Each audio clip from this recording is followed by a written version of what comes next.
பொருத்தம் அப்படின்னு சொல்லிட்டாவே வந்து ராசியோடைய நட்சத்திரத்தை வச்சு, ராசினா சந்திரன் எந்த நட்சத்திரத்தில் இருக்கிறாரோ அந்த நட்சத்திரத்துக்கு 10க்கு 10 பொருத்தம்.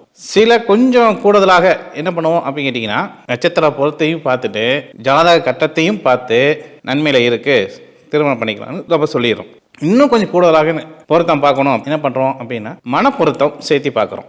இப்படி நட்சத்திர பொருத்தம், ஜாதக கட்ட பொருத்தம், அதுக்காக மன பொருத்தம், இதெல்லாம் பார்த்தும் கூட ஏன் புரிதல் என்பது ஏன் குறைவாக இருக்குது? எங்கிட்ட வரக்கூடிய ஜாதகத்திலேயே முக்கால்வாசி ஜாதகம் வந்து பார்த்தீங்கன்னா கல்யாணம் ஆயிடுச்சு, 1 மாதம் தான் ஆச்சு, அதுக்கப்புறம் என் புரிதல் இல்லை.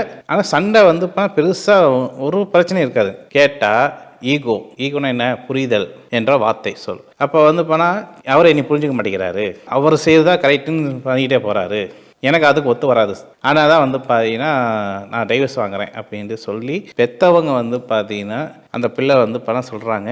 அந்த பெற்றவங்க இனிமேல் என் பிள்ளைக்கு வந்து பணம், அந்த பையனுக்கு அந்த பிள்ளைக்கு என்ன பிரச்சனை இருக்கு, அந்த மாப்பிள்ளை நல்லவ தான், என் பொண்ணு நல்லவ தான், ஆனால் 2 பேர்த்துக்குமே வந்து பார்த்தீங்கன்னா கூடுதலாக நீ வந்து பணம் படிச்சிருக்க, நல்லா சம்பாதிக்கிற, நீ வருமானம் உனக்கு அதிகமாக வருது அப்படின்னு சொல்லக்கூடிய ஒரு காரணம். சில காரணம் வந்து பார்த்தீங்கன்னா நான் எதை சொன்னாலும் நீங்கள் வந்து பணம் ஏட்டிக்கப்படியாக செய்கிற, நான் சொல்கிறது எதுவுமே காது கொடுத்து கேட்க மாட்டேங்கிற அப்படின்னு சொல்லக்கூடிய காரணங்கள்.